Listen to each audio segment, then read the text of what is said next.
I will say on the mindset, startups particularly are, they're bipolar by nature, right?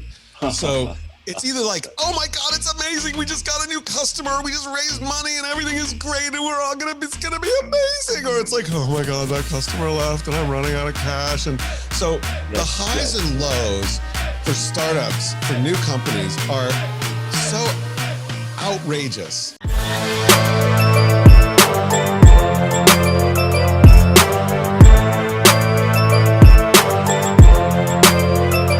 Hey guys, this is AviArya, father of 2 girls, 6 dogs, husband to a superwoman, a street car racer turned hotelier, now social media marketer and founder of Internet Moguls.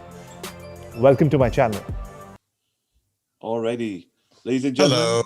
Jim is here. Jim, welcome to the Internet Moguls Masterclass. How are you doing? I'm doing good, thank you. Sorry, I couldn't find the link. It was hidden in a different part of my mailbox. I was like, where is this link? No problem. Thank you for being here. And I can't start video. Have you turned it off? Oh, 1 second. Let me check. There we go. Look at that. There we go. Nice to see you, Jim. Thank you for taking the time out for this amazing community of ours where we meet every week. And we have sessions. We call this the Moguls Masterclass session. All of our students are entrepreneurs from different parts of the world. We have people from Spain, South Africa, and then mostly India, and one person from Vancouver, Canada, which is me right now. And we meet every week on this VIP inner circle, and we talk about entrepreneurship. And we have a new coach coming from different parts of the world every single week, 52 weeks, 52 lectures. And we are so happy that you accepted our invitation to be able to add value. So guys, in true Internet Moguls fashion, can we start with giving Jim a warm welcome in the comment box, please? Hello, everybody. Thank you. There we go. I love it. Let the comments go crazy. Best welcome.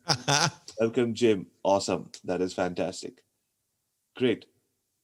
Jim, so how are we going to do it? We'll do a Q&A style. We'll tell our moguls to ask questions. But before that, I always believe, Jim, the shortest distance between two human hearts is always a story. You tell a perfect stranger a good story and you win a heart for life.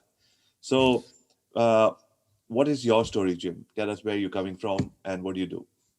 So my story is I'm actually a geek, and I am, started out and got into this whole world of media, interestingly enough, because I love technology and I love computers and I love chips and I love programming, which doesn't sound like the right way that you would get into the media world, does it?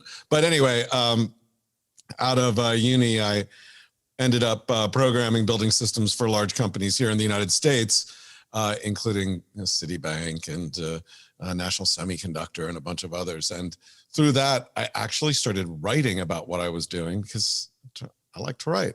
So I ended up writing a methodology about how to build computer systems quickly and how to build distributed computer systems. And interestingly enough, I got published in a series of magazines.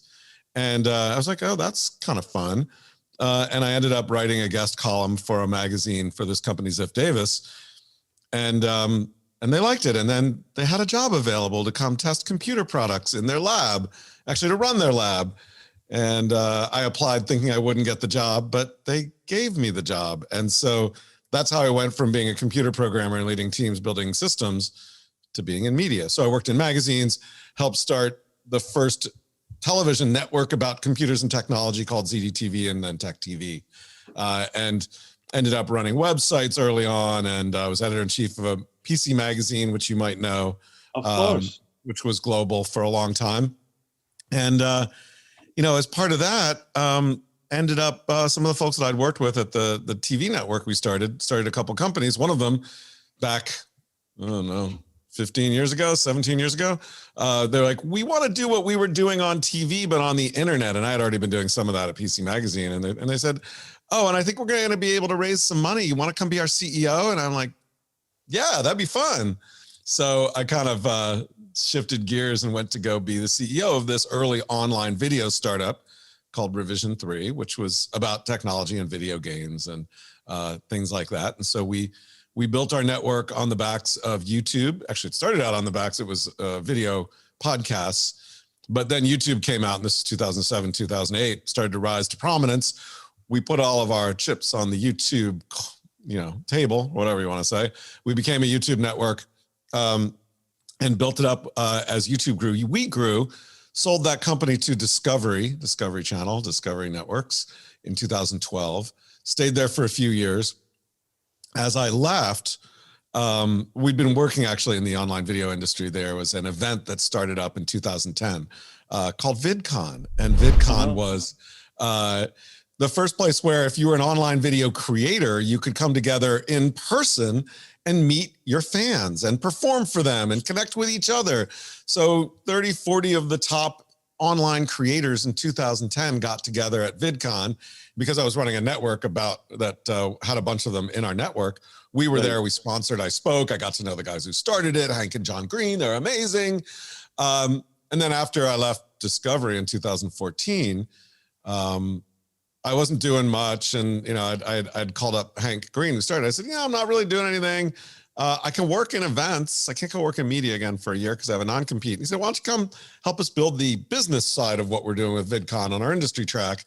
And I was like, yeah, it sounds like fun. I can do that half time and I can, enjoy life the other half of the time. So I did that for a couple of years. And then 2017, Hank came to me and said, I built this business. I have no debt. I have no investors. All the risk is on me. We started to go around the world. We did events in Australia. We did events in Europe, along with the US. He said, you know what I need? I need to either raise money or I need to sell this thing. Because I built a lot of value in it, and said, do you want to come be CEO and help me with that? I said, okay, sure, sounds like fun. And 4 months later, we sold to Viacom CBS. It was Viacom then, now it's Viacom CBS. And so for the last 3 years, I've been building up VidCon around the world for Viacom CBS as the GM. So that's kind of the story of going from, math degree and computer programmer to magazines, web, audio, video, TV, online video, and now events about online video. That is fantastic. How many people find this story supremely inspiring? Just say inspiring in the comment box, guys. That is fantastic. Jim, we have entrepreneurs from different parts of the world. All of them are in the process of building or rebuilding a business. And we all know when you're building or rebuilding a business, first you're building or rebuilding over here, especially during these times. So you gave us a synopsis of what you went through, but I'm sure behind the scenes, there was a lot of madness that happened, lots of things that you had to deal with. Tell us the importance of mindset in running a company, in running multiple companies and taking them to their desired results. And what does Jim do for his mindset?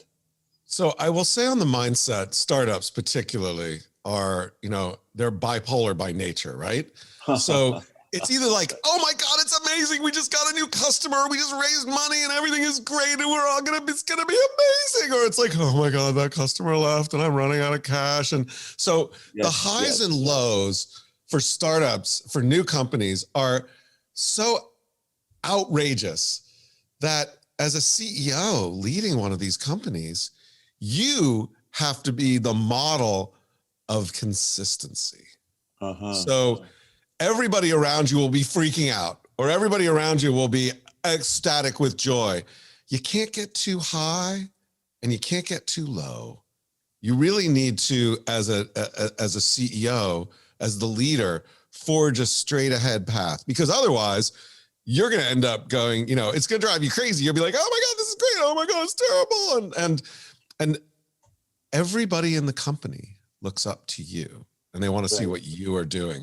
And the same thing goes with your leadership team as you grow. I remember when we were selling Revision 3 to Discovery, and there was a lot of twists and turns there. I mean, one of our biggest talent on the network decided to leave to go to a competitor in the middle of it.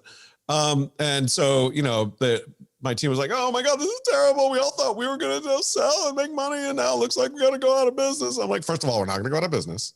Second of all, they didn't just decide to buy us because they liked that one talent. It's what we bring. It's what we have up here. It's what we've built together. And then I'd say, look, we are going to leave this conference room and go out and on the floor of our office And every single one person in that office is going to look at us and they're going to see, are we happy? Are we sad? Are we frustrated? Are we freaking out? I want everybody to go out, be yourself, be normal, congenial, everything's great, because that aura we have to present. Now, you can do whatever you want when you go home. If you're driving home or you're in office, you want to scream and yell and gnash your teeth and throw things around if that's because that's how you cope. But when you're out there around our employees, around our team, around our staff, everything's great. You got to have that great optimistic attitude. So I think for me, you know, I think you really need to evaluate your own mental makeup. Are you somebody that is prone to extreme highs and extreme lows?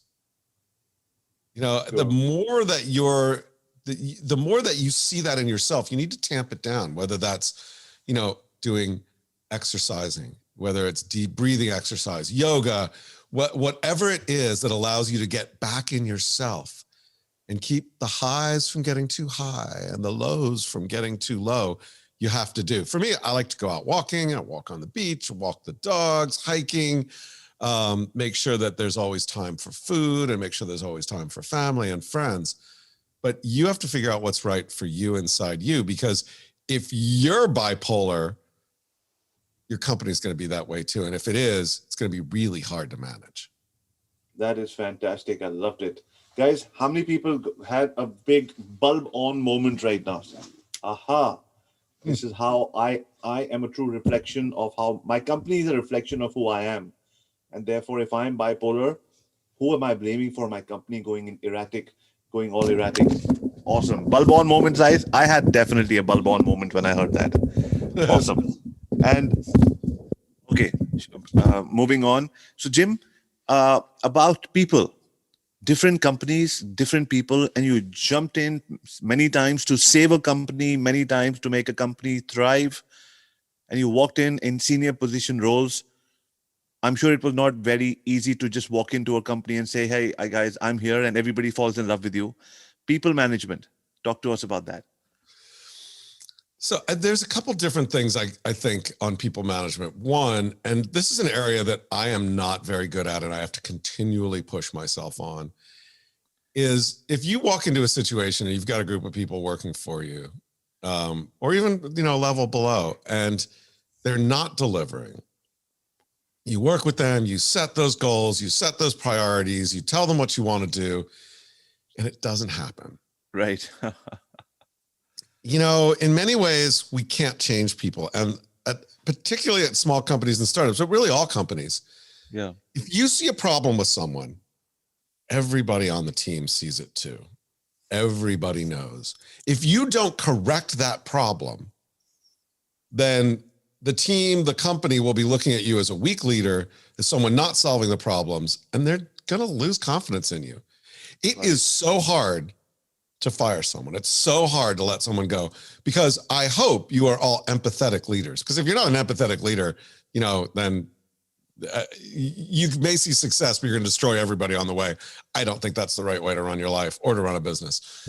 Sure. So if you're an empathetic leader, which I'm going to assume that you are, it's so hard, but you need to do it. You need to do it both for the person that you fire, but also for all the other team members are there, because all the other team members know, and by you letting them get away with that or coddling that person, they're going to just see you as a weak leader.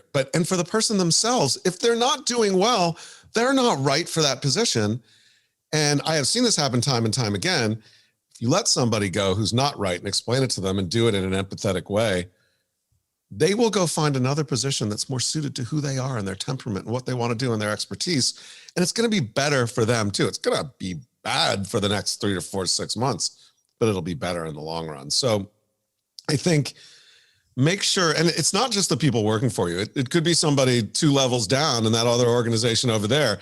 If they're not doing well, everybody knows, and it's going to be really hard to change them. And you're better off separating from sooner rather than later. So it's a harsh message. And I just remember the times that I didn't do that and it was not good. And then you end up having to do it anyway. Awesome. So when you find a problem, deal with it as soon as possible, because people are looking at you and they're expecting you to make those difficult decisions happen. Awesome. Jim, before we get into the life of a creator and why people should become creators and the new creator world and everything, I have two more questions. When it comes to keeping the enthusiasm high, which you definitely do, and you raise the energy for all 50 human beings over here. What do you do yourself? What is your morning, afternoon, evening rituals? Tell us a little bit about what you do every day or every week. Basically get up early. I spend an hour thinking, reading, chilling, drinking coffee, and sort of easing into the day. So I make sure that I have that hour of, I start looking at news, but then I start diving into interesting things that I find fascinating. So not necessarily for work. So letting the brain sort of open up and expand and not pushing my brain right into it. That's what works for me. And then at the end of the day, I always make sure and take 45 minutes or an hour to get out and walk around and physically move around, and not have media. Like, I don't walk around with earbuds in, listening to podcasts, or I just experience the world around me. And I think those things, reflecting in the morning and experiencing the world in the afternoon or evening, to me, those are really important. And then, if you can, a day a week, try and unplug from everything. It's super hard, but which I do, I try and, it often doesn't work for the whole day, but at least for, 8 or 9 hours, try and stay away from anything that might be work oriented, and really, let your brain rest. Because I think that's really important. What about exercise, meditation, reading books? Does everything form a part of your life? Yeah, look, I think exercise, what I talked about in the afternoon, exercise, to me, getting out and walking on the beach or walking in the mountains or walking in the hills is a form of exercise and meditation at the same time. Because I'm not listening to, I'm not listening to podcasts. I'm not listening to music. I'm not, I'm basically let that happen. And then at night, before I go to bed, I typically read for an hour, and I read various different books. Some are workbooks, some are just escapist science fiction and fantasy, and other things. So, it's good to get a different mix of things. And as we get out of the pandemic, go back to seeing live music, going back to travel and experiencing new cultures, which I find very eye-opening for myself. Lovely. Jim, let's go into the creator economy now. You saw it happening from afar, then you got into it, and you were deep into almost every company that made it happen.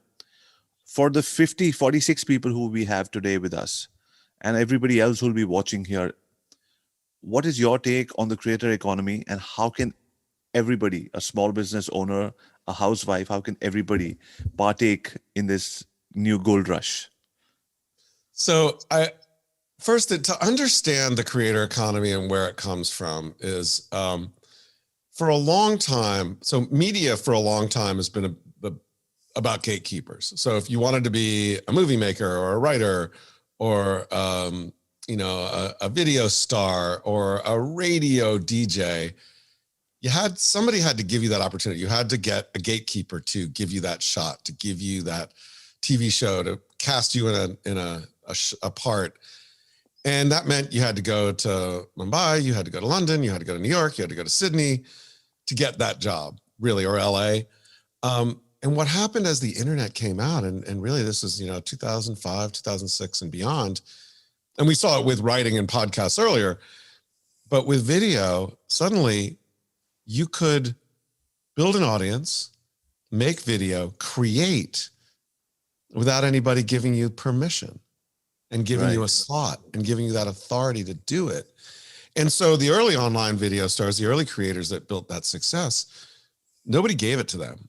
They all woke up one day and said, I'm going to start a YouTube channel, right? I'm going to start a TikTok channel. And they had no followers, no fans, no friends, no likes, no dislikes. But they built their audience 1, 10, 100, 1,000, 10,000, 1 million, all by themselves.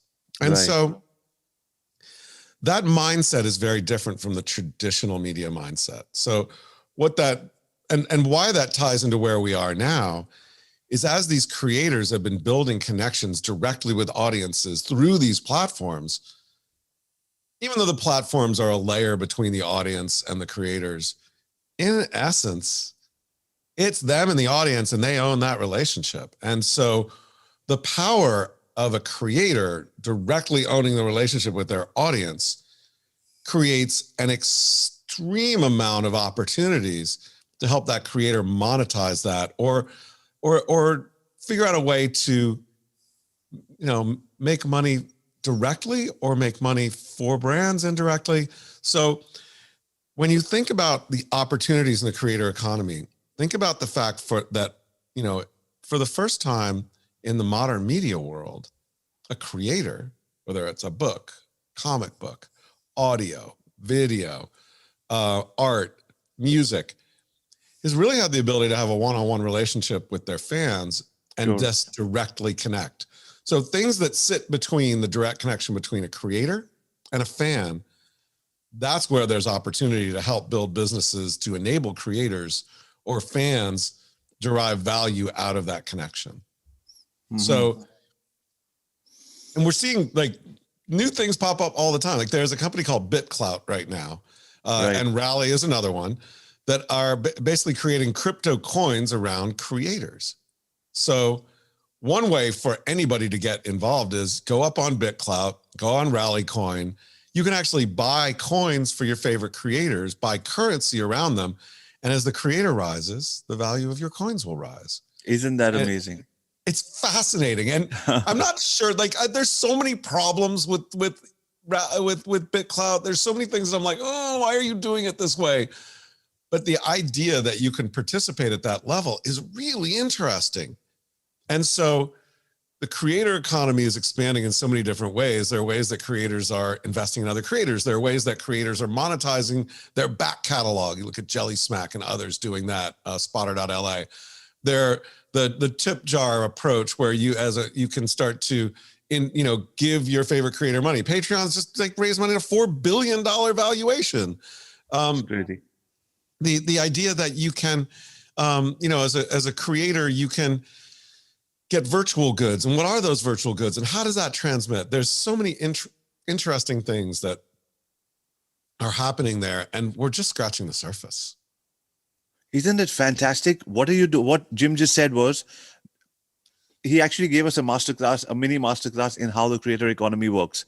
From you, all of you entrepreneurs, having no gatekeepers, whoever you want to be, if you have a message in your heart, a product or a service that can go and change somebody's life in the 21st century, you may be doing a disservice to yourself and society at large by not sharing that message. Today, you're able to just say, record and go out there, learn a platform and start making revenue from there and getting fans from different parts of the world. House husband, housewife, kid, grandfather, grandmother. There are enough and more examples for every person in every genre who's making money creating content. And now with BitClout and Rallycoin, if you're a creator and you're an up and coming creator and you have a base of super fans, they are investing money in you, crowdsourcing money, and your as the investor, as the creator and goes up in value, so does the investment of the people who are investing. So you're not only giving feel good money, like here's the money angel round, you actually partake in that person's success. That is how powerful it is to be a creator. You could be a business person and creator on the side, or you could be a business person and creator because you're a business person. We have one of our entrepreneurs over here whose name is Ricky Khurana. Ricky is a giftologist, and he has a channel where he's talking about how he designs different gifts for different corporations so that they can stay connected to their clients. And an everyday show like that, could catch fire. And Ricky could be the next creator in-house. That's fantastic, Jim. I love that. And you know what I would say there, by the way, is that when you think about these platforms, there are so many of them and they have different sort of areas and ways that they work. So that, for example, the person you just talked about, that may not be a show or a thing that you'd want to put on YouTube or TikTok, or you might, but it would be great for LinkedIn, for example, right? So think about your audience and where it is. And each of these platforms has a different flow and a different way it works. I said, I know you can't access TikTok in India, but around the world, there are a lot of interesting ways and different subcultures being built there. So don't just lock yourself in and say, I have to be a YouTube star. I have to be on, Billy, or I have to be on this or that. Like, there are many platforms where you can build those connections. That is fantastic. Guys, now I'm going to open it up to the floor. All of you entrepreneurs, you have questions. We'll take a couple of them. We won't be able to take all. We did have a few questions sent in to us yesterday. We're going to start with those. And we're going to entertain the questions of the people who logged in yesterday and said, I'm going to be here to listen to Jim Louderback live. So bring in your questions and I'm going to take them on one by one. Yes, in the comments, please.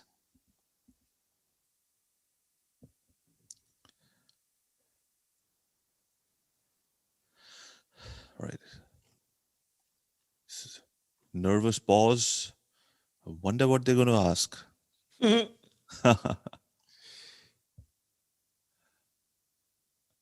All righty, Devendra, Gopalji, Ricky. Right. Have you got any questions? Sorry. Well, I was just going to say one thing as questions come in, just to think about as you build your company also, which took me a little while, but if you want to keep people motivated and keep people focused, first of all, don't try and do too many things at once. I always try and do that. I'm like, people can really only focus on one or two things every few months.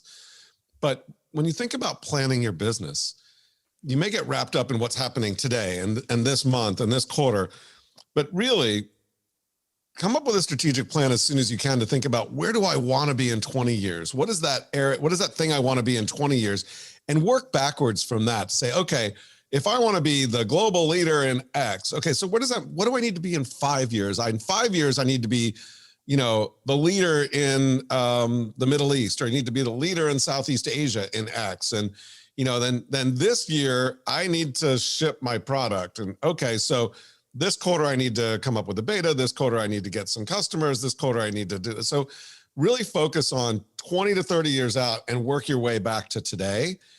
Don't come up with too many things to do every quarter, and get everybody focused on what they're doing right now and that one or two things. And then keep telling them over and over again what they have to do and what they're doing, the objectives. You'll sound like a broken record, but your team is going to want to hear that. That is so fantastic, because the power of repetition works for our family at home. We want to tell the family how we're aligned together, where we're headed as a family. And the same thing happens at work. Okay. Aditya says, from a content creator or startup business perspective, can you show how your journey was start to zero and how you built your base? So Aditya, he did talk. Okay. From a content creator perspective, how do you start and build up? Well, so I'll tell you my perspective. I mean, I sort of ended up, if I am a content creator on any platform, it's LinkedIn. And it was very accidental. I was lucky enough to get connected to Reid Hoffman and LinkedIn early on when it first started, because I was at PC Magazine and they came in to show off their new LinkedIn product, and I was user 8,500 or something, like 8,500. And so it was fascinating, because I like a few years ago, Reid sent out a note to the first 10,000 users, like, thank you so much. I'm like, really? I'm one of the first 10,000 users? That's pretty cool. But I basically just kept on, as people over my career wanted to connect with me, I kept on connecting with them. I posted, and I'm in a place where I've got, 25,000 or 23,000 followers on LinkedIn, which is pretty good. I mean, it's like nowhere near the top people there. But I started saying, well, how do I leverage this? And so started writing a newsletter 6 months ago, posted a lot. Now we're doing live stream videos there. And it's just continuing to build and focus on that. So I really wasn't focusing on being a creator, but it turns out the platforms that we're on will give you an opportunity to create if you want to. And keep on connecting. And if you do, the key thing is connect with your audience, figure out what they want, ask them, but also keep an eye on the analytics, because the analytics that hopefully most of these platforms offer will tell you what your audience likes, what they don't like, maybe what other people are looking at. And then, and then you have to be on platform anyway and take a look at what other trends are happening, so you can sort of lean into those trends as well. But don't slavishly follow trends. Be yourself, be authentic, cover the things you want to do. Perfect. Love that. Yeah, Ricky says, is it okay to do Ricky, the giftologist in the house? He says, is it okay to do live shows on LinkedIn as people seem so serious over there and difficult to get them to move their fingers to comment or interact? Yeah, definitely. We've been experimenting with live on LinkedIn, and it's been working pretty well. I think it's hard when you're doing live to actually be doing comments too at the same time. So certainly ask people about it. Ask them to post comments. It's good to ask your audience questions. And it's good to get them into the habit of responding. So post questions in the comments maybe, and then see if people are answering them. I don't know, just keep on experimenting, see what other people are doing too. But live on LinkedIn, people are actually watching live video on LinkedIn. I was surprised too. Fantastic. Okay, guys, if you have any more questions, we're going to be taking three more questions. Okay. In the interim, I have a question. So, what is your message to people who get inspired by today's masterclass with you? Go on and one of the two things cripple them. A, the fear of creating content, fear of what will people say, fear of being on camera, and B, when they see that there are millions of people all out there who say, I think I missed the boat, and they come back to being who they were. And they waste such an amazing opportunity when Jim came to the masterclass and motivated us. I don't want anybody to miss this opportunity. I know for most people, when we go back, either there's going to be, it's not for me, or it's going to be, it's already overcrowded. How do we get over that? What's your message to these guys? Two different things. I'll start with the second one first. Yeah. Don't necessarily think you have to be on the biggest platform. There are new online video platforms popping up every day. And if you get there early, like I did at LinkedIn accidentally, you can build before there's lots of other people there. So yeah, YouTube's great. And you could go up there and you could build a big thing, but there's millions of people, billions of people on YouTube. I don't know if there's that many, but you know what I mean? If you're in a place where TikTok is available, the algorithms that they have will make it easier for you to connect to audiences, but also audiences are fickle and TikTok's getting bigger and bigger. So that may not be great. Right now, I'm actually playing around because I've not really done a podcast, and I want to because I used to do radio early on in my career. And so there's a new platform called I've been up on Clubhouse a little bit, which is the darling audio platform of the moment. But it's getting crowded there too. But there are a bunch of other audio platforms, including one called Fireside that's still in beta, not out there yet. But there's not a lot of people there. And so if I want to build my podcast, which I think would be fun, I'm going to start there because it's going to be not as crowded. So the second thing is, when you go on one of these platforms and you want to learn it, just make content. Do it every day or every week. I mean, when I wanted to learn TikTok, I made a video every day for a month, and nobody watched it because it wasn't any good, but it doesn't matter. No one's going to be watching it. Just do it. Same thing with Snap. When I wanted to learn Snap, I went out and I would hike this trail near my house every day, and I'd do my daily Snap weather report. Nobody watched it. Actually, they did highlight one of them once, but nobody watched it. So don't be afraid of looking funny or weird or bad when you first start out, because you'll learn the platform. And if you really want to be concerned about it and you need inspiration, find some of your favorite creators on YouTube, sort the YouTube videos by first video posted. And a lot of creators have left their early videos up. Look at their first video. You'll laugh. Nice. You'll be like, oh my God, I can't believe how bad that was. And then look at their latest video. Be like, wow, they really developed and became great. You can do the same thing. Lovely. I like that. Short form videos or long form videos? What do you think is going to be the future? Whatever the platform is. People will watch long form, they'll watch short form. There's a different arc, there's a different format, there are different things to do. And look at TikTok. It started out at 15 seconds, now it's a minute. I'll bet it gets bigger. You say the same thing, vertical or horizontal, what's the future? Well, it depends on the platform, it depends on the setting, depends on where people are watching and how they're watching. And so it's less about, is it short form or long form? Is it vertical or horizontal? It's more about, what sort of videos do people like watching on the platform? What's the context that they watch in? And how do you fit into the way that people consume, discover, and share, and make sure that you're following in sort of the similar ways? Lovely. Asta Tatia, who's business leadership happiness coach for leaders in India, she said you spoke about letting people go if they're not performing and they might find something that suits them better. Isn't it upon the leader to help them figure out where they can perform best? We may end up discarding people who may be potential assets. There's a balance there, but I will say the business of a leader is to grow the company and build it for everybody. Right. If you are babysitting somebody who you think has potential down the road, but is not doing it now, everybody in the company is demoralized because of it. They're not going to be giving their best. They're going to find that it's like distracting them and causing problems. So I'll use an analogy, if you're out there in the garden and there's 20 great plants and one weed, do you help that weed and coax it in the idea that it might end up being a beautiful plant? Probably not. So similarly here, your job is not to coddle people, and it is to grow the organization. And yes, if you have a high performer who's doing well and you can coach and work with them and they can be even better, do it. But your energy as a leader is better spent on taking the people who are already good and making them great versus taking somebody who's not and trying to coddle them along and trying to change them. So it's really important that you look at it that way. You're not their mom, you're not their dad, you're running a business.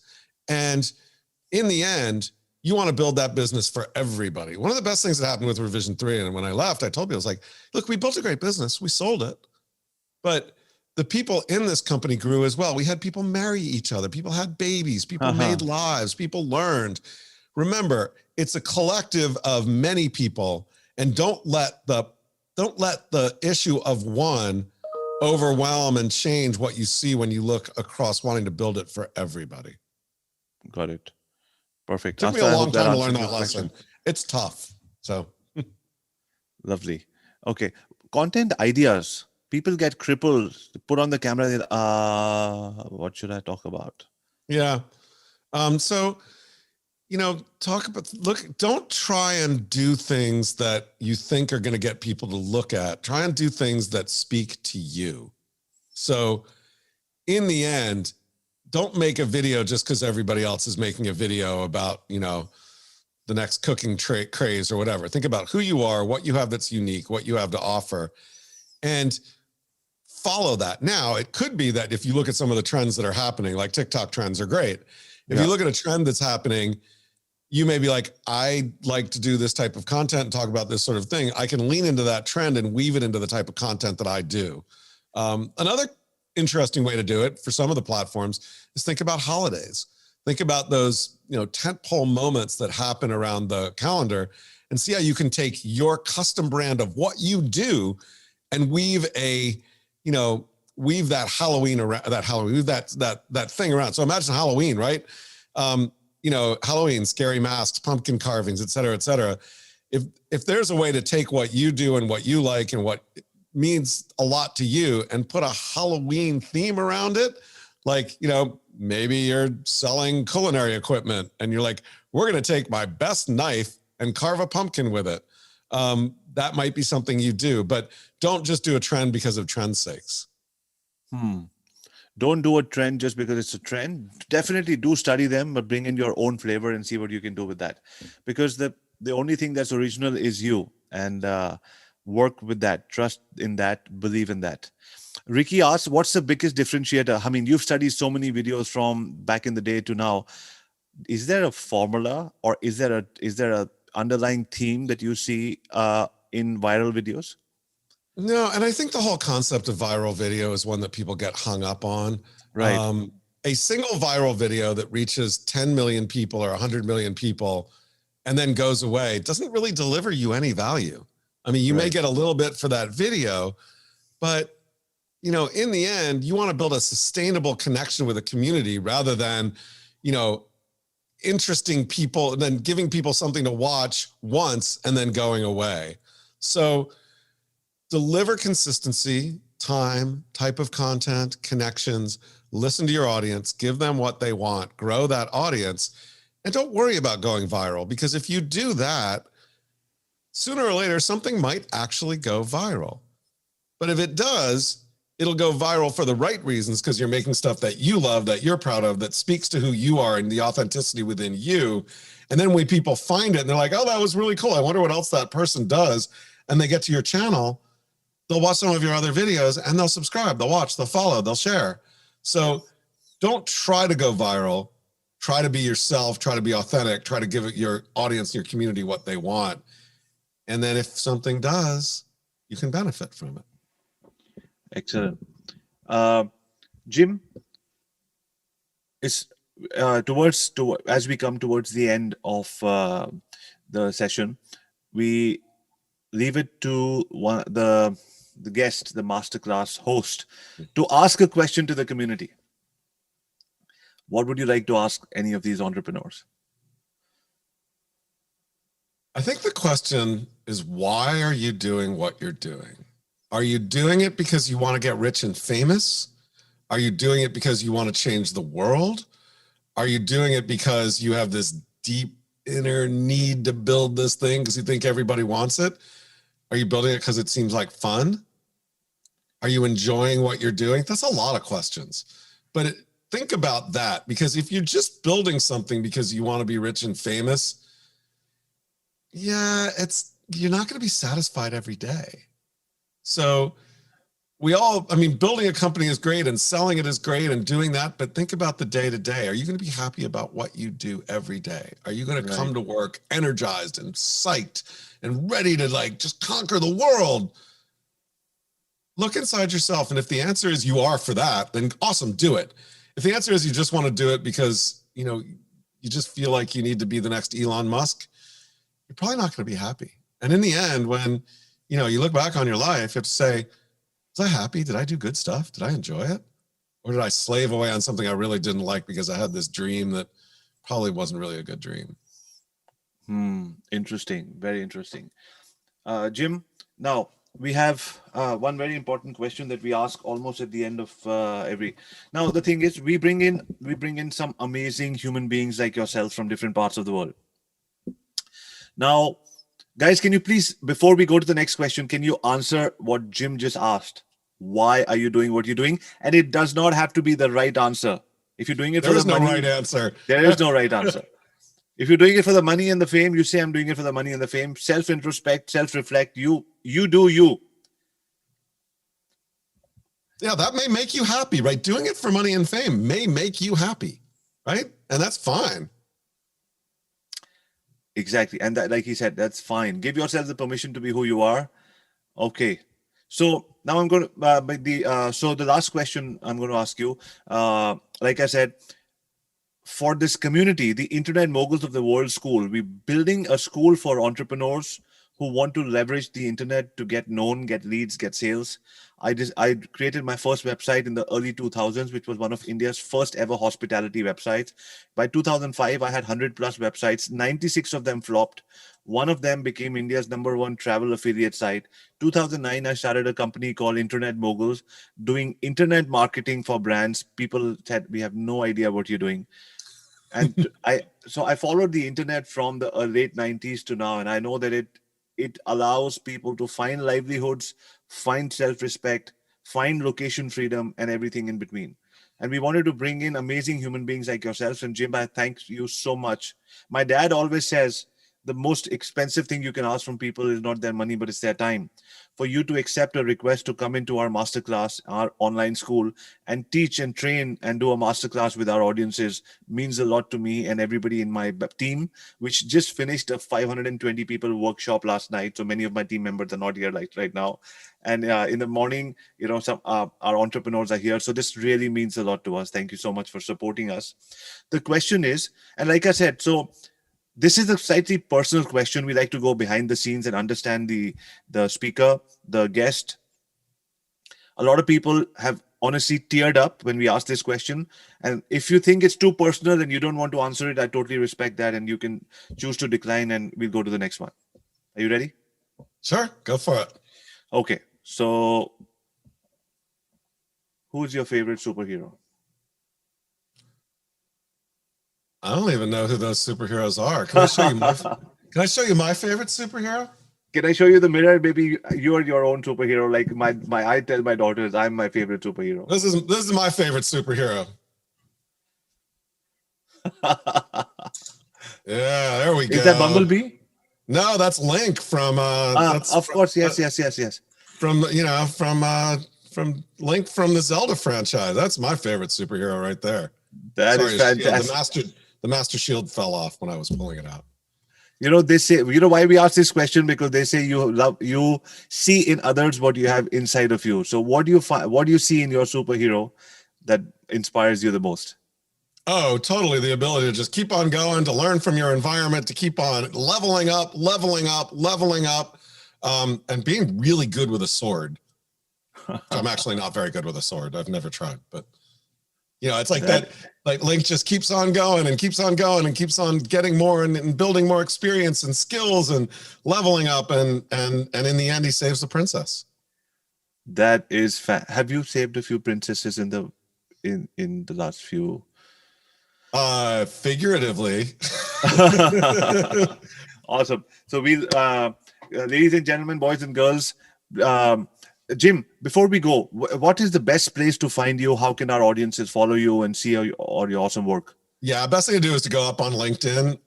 J Louderback. It's the first 7 letters of my last name, first letter of my first name, J Louderb. Avi, you'll know this, because remember when all we could do with our usernames was have 8 characters because we only had that many bits to stick our usernames in? Well, I've been J Louderback ever since MCI Mail back in like a long time ago. But so just on Twitter and everywhere else and YouTube, I'm J Louderback, but I'm boring on those places. Go to LinkedIn, go to J Louderback, follow me, subscribe to my email called Inside the Creator Economy. It comes out every week. I have to write it today. Yeah, that's it. Thanks. Are you active on Instagram as well? I am, but not as much. Okay. Can I give you my TikTok, Instagram? J Louderback on TikTok if you want to go there. If you can Let's get to make that happen. Can I give you my Instagram so we can stay connected even beyond this? Absolutely, yeah. Give me your Insta. There we go. Oh, AskAviArya. Cool. I will pop up my Insta. Yeah, like I said, I'm J Louderback on Insta, and I do it, but I just don't. Even though I take a lot of photos and I love taking pictures, I'm just not doing as much on Insta these days. I don't know. Maybe I'm just spending more time on TikTok.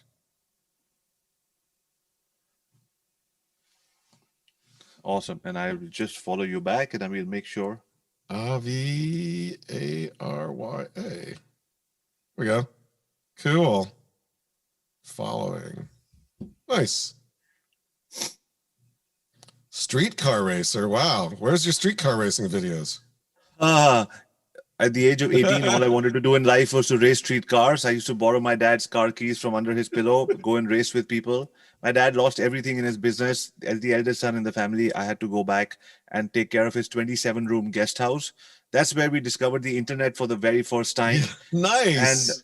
And then that started changing everything from there on. So streetcar racing happens now. I go to the track at least every week when there's no COVID happening. Right now, I've not been able to go. But now it's more go-karting and following the rules and all of that. So not as much fun, but I still do whatever I can on the track. See, the next thing you got to do is you got to do a little bit of when you can go back to doing stuff in person is to have a Mario Kart, competition with all of your students. I know, that would be fantastic. There we go. We have a great content idea right there. And you live stream it on Twitch for one of your classes. I've got my my content journey sorted out for the next month. I hope this Corona thing gets over soon. I hope everybody in your neck of the woods are doing well. Jim, we are in Vancouver, Canada. We have a small outfit over here, and then everything else happens. All the magic happens in India. So anything that we can do for you in this part of the world or there, with all humility, I say we have about 225,000 odd people on different channels that follow us.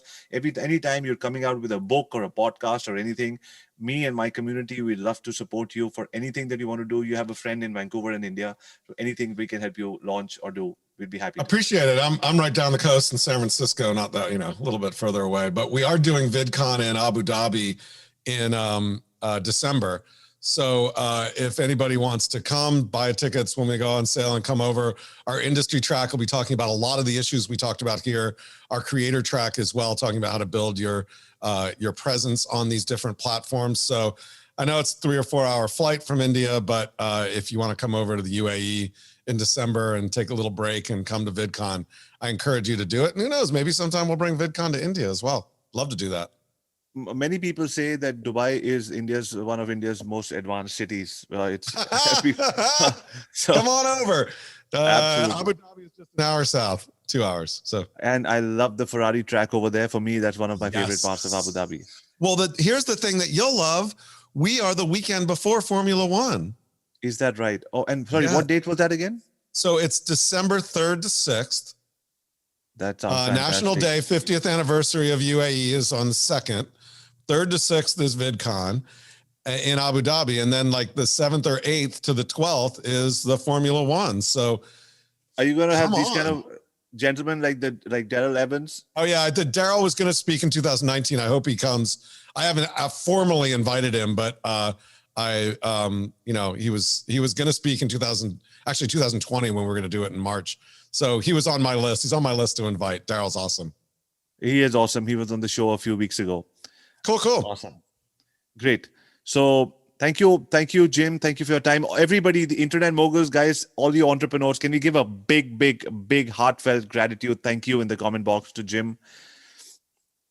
Thanks, everyone. I appreciate it. Before we go, we always say we tell everyone, thank you very much for your time. Once again, my name is AviArya, father of 2 girls, 6 dogs, husband to a superwoman, a streetcar racer turned hotelier, now social media marketer and founder of Internet Moguls. Thank you very much for your time, Jim.